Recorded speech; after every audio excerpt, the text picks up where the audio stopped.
parler de 2012 maintenant, qui ne sera pas qu'une campagne de boules puantes, il faut l'espérer. Quand est-ce que vous allez vous faire connaître votre choix pour la présidentielle? Ce sont les explications politiques. Il y a forcément derrière des motivations aussi personnelles. On a résumé?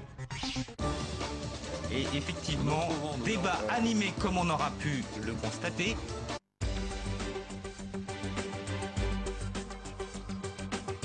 En route vers la présidentielle, l'interview sur Radio Classique et Public Sénat. Voilà, bonjour Mickaël, bienvenue évidemment sur notre antenne et la vôtre aussi, comme tous les matins. Louis Alliot, les dernières livraisons de sondage mettent Marine Le Pen en 3e position. Est-ce que cette 3e position ce matin ne vous suffit pas et vous considérez qu'elle peut être, comme on l'a dit à un certain moment au début de sa campagne au second tour? Oui, je crois que tout est encore possible. On sait très bien depuis 2002 que les courbes peuvent se croiser au dernier moment. Ça avait été le cas entre Jean-Marie Le Pen et Lionel Jospin.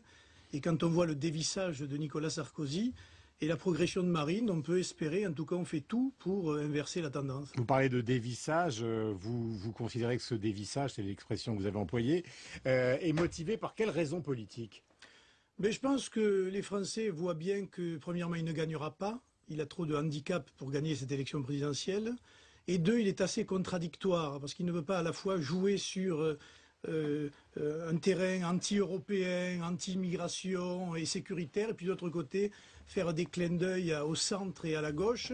Il a d'ailleurs dit à une émission récente que si il était réélu, il referait une ouverture, et la même ouverture. On a vu les dégâts qu'a causé M. C'est sur l'antenne de France Télévisions, dans des paroles et des actes. Voilà, et je pense que ça, c'est pour l'électorat qui est le sien, l'électorat populaire, patriote, c'est quand même quelque chose qui est inadmissible. Oui, allô, quelque part, ça vous arrange, ça? Ce coup d'œil au centre. Écoutez, ça c'est sa stratégie. Nous poursuivons nos objectifs avec notre discours qui n'a pas changé depuis longtemps déjà. Maintenant, on voit bien qu'il est un peu aux abois et qu'il tente tout. D'ailleurs, le dernier signe inquiétant de cela, et qui est assez cynique et misérable, je dois vous le dire, c'est l'utilisation qu'il a fait de la mémoire des harkis samedi à Perpignan, où il est allé honorer la mémoire de ses morts, alors qu'il ne l'a pas fait pendant 5 ans. Ça prouve là qu'il était aux abois et qu'il tente le tout pour le tout. Louis Alliot, hier soir, au meeting au Zénith de Marine Le Pen, vous avez parlé des thèses que vous continuez à aborder, notamment l'immigration. L'immigration égale plus de dettes, l'immigration plus de chômage. Bref, l'immigration, c'est la cause de tous nos problèmes. C'est l'une des grandes causes de tous nos problèmes, y compris économiques, puisque plus nous accueillons de personnes qui n'ont pas de travail, puisqu'il n'y a pas de travail pour les Français, et plus ça pèse sur les comptes sociaux, ça pèse sur la sécurité sociale, ça pèse sur les comptes de l'État. Et il faut évidemment non seulement stopper l'immigration, mais tenter d'inverser la tendance. Lors du meeting du Zénith, on a entendu beaucoup de partisans crier « on est chez nous, on est chez nous ». Alors on va faire des petites questions. Est-ce que Jamel... On est chez nous quand même. Comment? On est chez nous. Et est-ce que vous considérez que Jamel est chez lui? Jamel lequel? Jamel Debbouze, par exemple, parce qu'on a beaucoup parlé de lui ces derniers temps à cause des réflexions concernant la fiscalité, ou Omar Sy, qui a été situé justement... Oui, s'ils sont français, ils sont français. Moi, je ne fais pas de différence. Parce qu'on a l'impression... Tout à l'heure, Louis Alliot, vous avez dit on n'a pas changé de politique. On a l'impression quand même qu'au début de la campagne, il y avait tout le discours et la réflexion autour de la sortie de l'euro qui était très mise en avant, et que là, puisque vous venez de le dire avec Mickaël, vous êtes revenu sur ce qu'on pourrait considérer comme des fondamentaux du Front National, qui est la question de l'immigration, parce que l'histoire de la sortie de l'euro, ça passe pas ou c'est pas crédible. Mais non, je pense qu'il y a eu des séquences. Il y a eu une séquence économique. Et à ce moment-là, M. Hollande et les autres étaient sur l'économie. Là, il y a une séquence immigration, sécurité, patrie, avenir de la France. Et donc, nous sommes tout à fait dans le tournant, c'est quoi? C'est l'affaire Mohamed Merah? Oui, je crois que l'affaire Merah a remis sur la scène un certain nombre de questions. Mais parce que, si vous voulez, est emblématique de plusieurs choses. C'est emblématique, du communautarisme, qui est lié à la binationalité. Je rappelle quand même qu'il était franco-algérien et pas français d'origine algérienne, ce qui est quand même assez différent. Ça met sur le débat la place de l'islam, et notamment de l'islam radical, du fondamentalisme islamique, dont personne n'a voulu parler, en fait, qui est revenu au cœur de l'actualité. Et puis un troisième phénomène qui est lié à tout ça, c'est le problème du grand banditisme, parce qu'on s'aperçoit systématiquement, quand on perquisitionne dans ces milieux, que l'on tombe quand même sur des kalachnikovs, des grenades, qui sont pas quand même des pistolets à bouchon. Et ça veut dire quoi sur le plan justement de la façon... Ça veut dire qu'il y a un laxisme total sur ces questions, qu'on ne veut pas aborder pour des questions idéologiques. Or, on devrait être très clair. Pas de binationalité avec un certain nombre de pays. remettre de l'ordre dans un certain nombre de quartiers et lutter contre le grand banditisme. Mais à gauche, ils ont des arguments différents. Ils considèrent que c'était une question d'effectifs. Ségolène Royal a même... D'ailleurs, cette idée a été reprise par un certain nombre de participants à cette campagne, considéraient qu'il fallait envoyer l'armée. Je parle là de... Elle l'avait dit en 2007. Non, mais elle l'a dit, mais elle l'a redit concernant, par exemple, des villes comme Marseille, où des règlements de compte continuent. Est-ce que vous êtes sur ces positions-là? Je veux dire, ils ne le feront pas. C'est pas l'armée, c'est la loi. Vous faites appliquer la loi. Après, vous regardez les moyens qui sont à votre disposition. Mais il n'y a pas besoin, vous savez, de loi d'exception. Le code pénal est bien fait. Il suffit d'appliquer les lois. Je pense que notre renseignement est bien fait aujourd'hui, je le dis, en France, et qu'il faudrait, en fonction de nos renseignements, mettre hors d'état de nuire un certain nombre de réseaux liés non seulement au grand banditisme, mais liés à la drogue et aux filières d'immigration notamment. Est-ce que vous avez l'intention de remplacer, si c'était le cas, s'il y avait une défaite du président, l'UMP? Est-ce que vous misez finalement ouvertement sur le plan politique sur ou d'une certaine façon l'effondrement de l'UMP? Écoutez, le problème c'est que les arrière-pensées, l'UMP s'est un peu créé avec la victoire de Nicolas Sarkozy à occuper l'espace politique et aujourd'hui il est en train d'être miné par ses contradictions. On voit bien les luttes d'influence qu'il y a dans l'UMP entre la tendance, on va dire, Buisson et puis la tendance Juppé et les autres, entre ceux qui veulent moins d'Europe, ceux qui veulent plus d'Europe, ceux qui veulent moins d'immigration, ceux qui veulent plus d'immigration. C'est une auberge espagnole, il y a de tout, vous pouvez faire à votre marché, mais à un moment donné, vous ne pouvez pas être en incohérence totale, et je pense qu'eux, ils sont en totale incohérence. Michael, vous faites actuellement votre marché en vue des législatives. Marine Le Pen, invitée d'une autre station de radio, vient de dire qu'elle serait prête peut-être à changer le nom Front National en vue des législatives pour un grand rassemblement. Êtes-vous prêt, vous aussi, à aller dans ce sens? Déjà, nous partons sous la bannière Rassemblement Bleu Marine. Dans ce rassemblement... C'est nouveau alors, ce serait une nouvelle marque. C'est pas une nouvelle marque, c'est de la marque pour la législative qui vient. Pourquoi? Parce qu'à l'intérieur de ce Rassemblement Bleu Marine, il y aura les candidats du Front National, il y aura les candidats d'un micro-parti qui vient de se créer et dont M. Couteau est le président, et il y a aussi des indépendants dont Gilbert Collard est le chef de file. Et d'autres? Des passerelles avec des... Donc c'est le RBM qui remplace le FN. Il ne remplace pas le FN, puisqu'il est quand même soutenu par le FN, et que c'est quand même le FN qui est l'ossature de ce rassemblement. Et alors pourquoi ne pas garder la marque FN? Elle ne plaît plus, cette marque FN? Il faut changer? Je vous dis qu'il y a des gens qui ne sont pas du FN, mais qui veulent participer à cette élection législative. Il faut donc leur trouver un cercle d'accueil, et ce cercle, c'est le rassemblement. Alors je continue ma question. Est-ce qu'il y a des passerelles aujourd'hui avec des membres de la droite traditionnelle, UMP ou autres?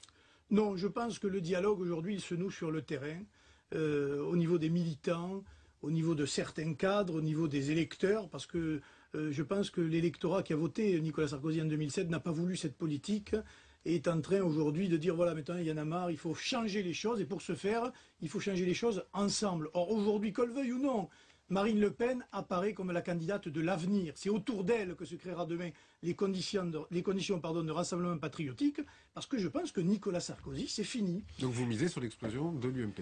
Je ne mise pas sur l'explosion, mais on voit bien, je vous le dis, l'UMP finira de ses contradictions. Beaucoup de gens s'interrogent justement sur la partie la proportion des membres du Front National, ou des électeurs surtout du Front National, qui pourraient voter pour l'UMP ou pas pour l'UMP. Est-ce que vous avez une idée, un chiffre? Ou est-ce que vous êtes résolument dans l'opposition, quoi qu'il arrive? Nous sommes dans l'opposition, quoi qu'il arrive. Donc il n'y aura pas de consigne de vote? Il n'y aura pas de consigne de vote, non. À aucun moment? Non, parce que nous avons un électorat. Vous savez, les électeurs sont libres, et je pense que dans notre électorat, il y a beaucoup de gens qui avaient fait l'expérience de la gauche en 81, qui ont compris qui était à la tête de la gauche. Ils ont fait l'expérience de Nicolas Sarkozy ou de Chirac d'ailleurs, ils ont vu qu'ils ont été trahis, et je pense qu'il y a beaucoup de gens dans notre électorat qui nous suivent aujourd'hui parce qu'ils croient en nous et ils ne se reporteront pas sur la gauche et la droite qui ressemblent d'ailleurs et qui fait la même politique. Un sondage hier disait que 74% de vos électeurs iraient plutôt pour Nicolas Sarkozy au deuxième tour. Écoutez, je n'ai pas vu ce sondage, mais très honnêtement, sondage BVA. Je n'y crois pas beaucoup. Tout à l'heure, vous disiez Nicolas Sarkozy, c'est fini. Et évidemment, comme on a un peu d'expérience et de mémoire, on a l'impression qu'autour de vous, autour de Marine Le Pen, il y a une sorte de revanche romanesque après les débats justement qui ont opposé le président de la République à Jean-Marie Le Pen à la télévision.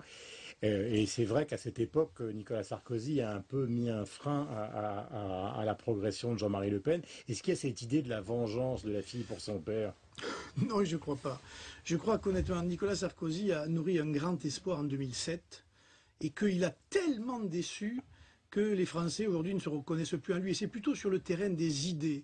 On a voté Nicolas Sarkozy, ils ont voté Nicolas Sarkozy, et puis se retrouvent Kouchner, Fadela Amara, Hirsch, tout un tas de hiérarques de gauche, et Nicolas Sarkozy donne cette impression finalement de se faire élire sur des idées patriotiques, sur des idées populaires, pour faire une politique de gauche, et la plupart du temps bling-bling, et je crois que ça, l'électorat ne lui pardonnera pas. Il n'y a pas de dimension personnelle, il y a une dimension politique et d'intérêt politique. Mais l'objectif a toujours été d'avoir une représentation politique plus forte, en tout cas depuis que Marine Le Pen est à la tête du Front National, après dans la vie publique. Donc vous allez faire comment pour que finalement le Front National soit mieux représenté, ou le Rassemblement bleu-marine, c'est-à-dire le RBM?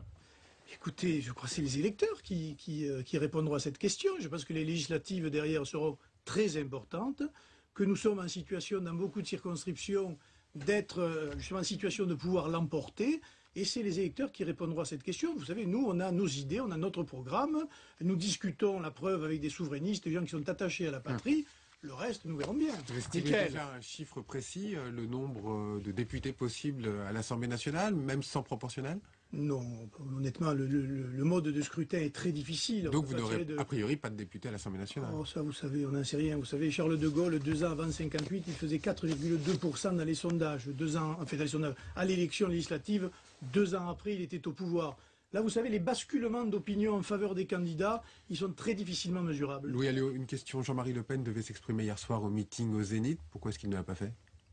C'est une information que vous m'apprenez, il ne devait pas s'exprimer au Zénith. On le voit plus beaucoup, Jean-Marie Le Pen. Il s'exprimera le 1er mai. Donc après le premier tour de l'élection présidentielle de Jeanne d'Arc, mais très honnêtement, je ne sais pas où vous avez eu cette information, mais elle n'est pas parvenue jusqu'à mes oreilles. Dites-moi, sur le vocabulaire employé entre les différents candidats, on a l'impression que ça commence à devenir un peu musclé. Marine Le Pen n'hésite pas à tacler ses concurrents. Mélenchon, on s'en souvient, l'a traité de semi-démente. Et maintenant, c'est Eva Joly qui considère qu'au fond, le Front National, c'est un peu le parti de Andrés Breivik, le Norvégien, en tout cas idéologiquement. Vous lui répondriez quoi ce matin? Je crois que Mme Eva Joly, voilà, elle va faire, et elle représente, je crois, le néant politique. Elle a été choisie d'ailleurs par le peuple des militants verts. Et aujourd'hui, on voit bien qu'elle n'est pas au niveau de cette élection et qu'elle est même une femme pour un juge quand même d'instruction, ancien juge d'instruction, qu'elle est assez inquiétante parce qu'elle accuse comme ça sans preuve les uns ou les autres en disant beaucoup de bêtises. Et moi je considère que Madame... Non, mais elle cible le Front National, hein, et sur le plan idéologique, et elle a attaqué l'héritage de Marine Le Pen. Enfin... Justement, c'est quand même incroyable qu'elle puisse attaquer les personnes comme ça sur l'héritage ou sur la manière, sur les familles en général. Nous n'avons pas attaqué Madame Joly, nous l'avons attaquée sur sa politique. Et nous ne l'avons pas accusée d'être idéologiquement à l'origine de la tuerie de Nanterre, hein, où un militant vert à l'époque avait tué, je crois, 11 ou 12 conseillers municipaux lors d'un conseil municipal. Voilà, je crois qu'elle utilise un événement, un fait divers gravissime à des fins électoralistes. Et j'en reviens finalement avec la mémoire à l'utilisation du Front National, non pas par la gauche, mais vous savez qu'on avait beaucoup dit que François Mitterrand, en laissant naître le Front National, avait joué un rôle important. Est-ce que finalement, si on fait le total de ce qui se passe actuellement, vous ne rendez pas le plus grand service à François Hollande?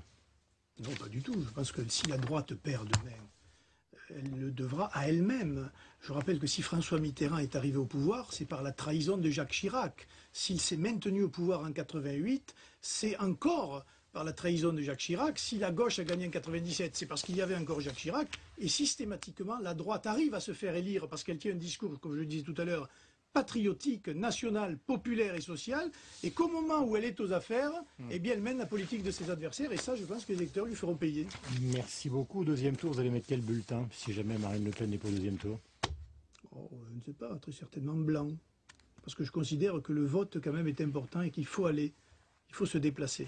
Merci Louis Alliot d'être venu nous voir ce matin sur l'antenne de Radio Classique et de Public Sénat. Bonne journée à vous. Au revoir Guillaume.